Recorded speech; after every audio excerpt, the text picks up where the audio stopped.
matched on Tinder, you had no idea you... Come on. Why isn't the code working?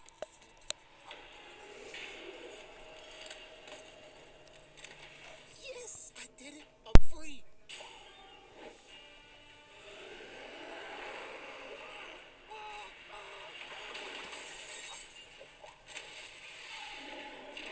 There's no end to this place. It's just monster after monster after monster. Tell me about it, hombre. Huh? Bob's been telling me there's all sorts of weird stuff going around the hotel. What are you freaks? Oh, come on. Don't be rude. He's just trying to be an honest businessman. Wait, you guys aren't trying to kill me? The three of us? No way, amigo. Bobby here is friendly with everyone. He even tried to make friends with that Timothy guy. But I'm like, he's a bug, man. Oi, relax, buddy. You know I'm only giving you a hard time because you're my best friend. Hey, what's going on with the lights? Hi, hombre. It's Rush.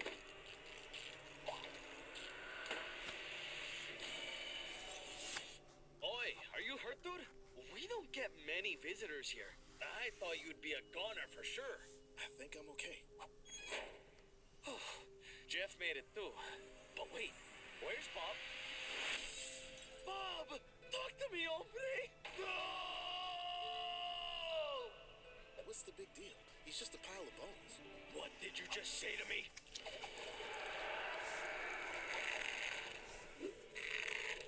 I'm sorry. Oi, you're about to be, hombre. Because Bob over here was the best person this hotel has ever seen.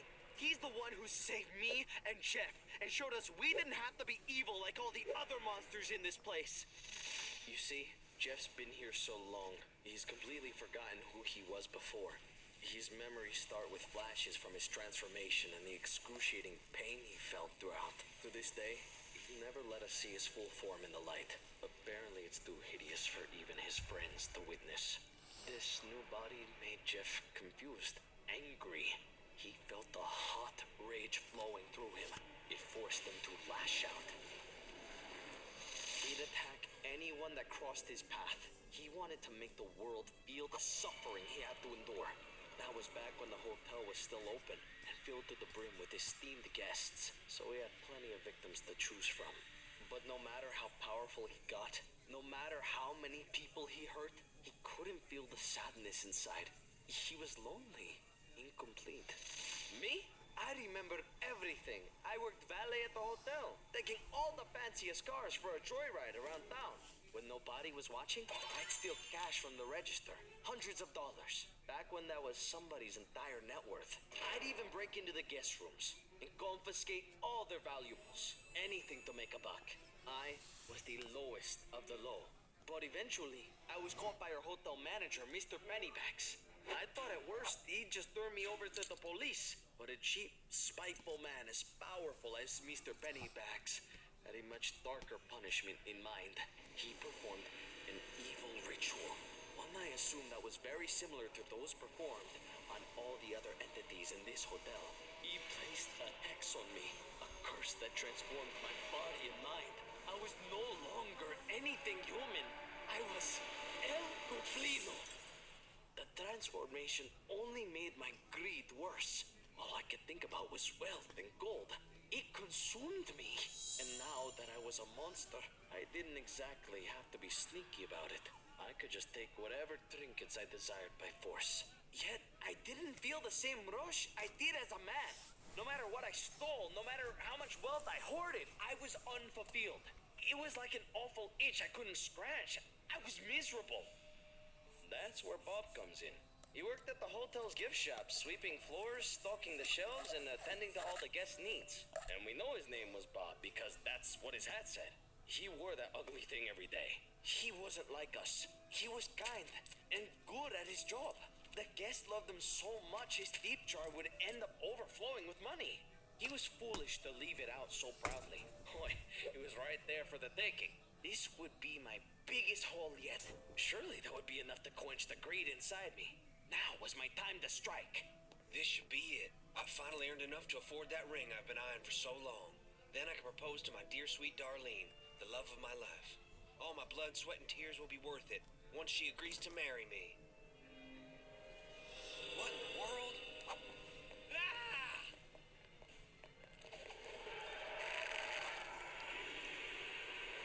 Hey, hombre, find your own score. The two of us went at each other like savages. This wasn't my first time seeing Jeff. Most monsters in the hotel knew about each other's existences. It's just that we typically keep to ourselves. But my greed and Jeff's rage had gotten too strong. We weren't going to quit until one of us were dead, and unfortunately, looked like that was going to be me. Jeff had been converted much longer than me, so naturally he was more powerful. I didn't stand a chance. But just when it seemed like it was all over... No, stop!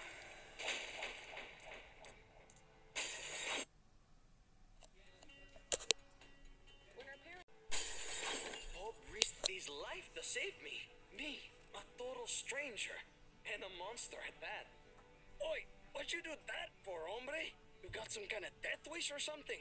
I just couldn't stand there and watch you die. I had to help. But I'm a monster. Evil to the core. No one is that evil. There's good inside everybody. You just have to listen to your heart. And do what's right.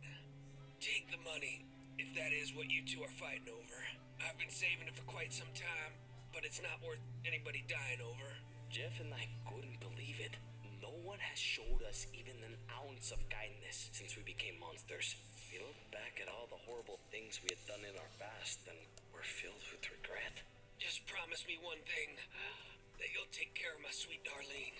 One way or the other. She's everything to me. We promise.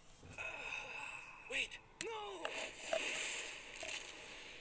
And just like that, it looked like our new friend had passed. Then and there, Jeff and I vowed to do everything in our power to make our promise come true.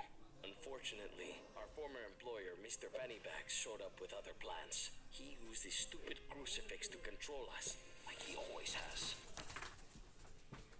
He took all the money for himself.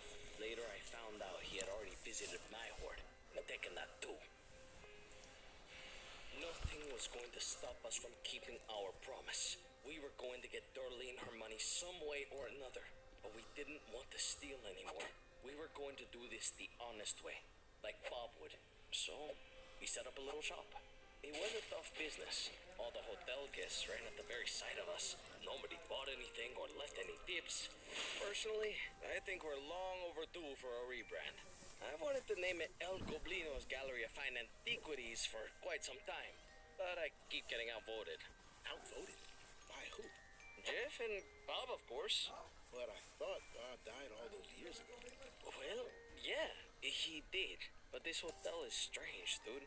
After a while, I swear Bob started to talk and move around again. I could hear his voice. He'd shift around the room when I wasn't looking.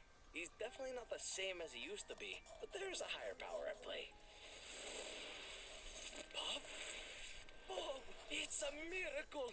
Oi, don't ever scare me like that again, hombre. Well, of course I was worried. We thought you were a goner.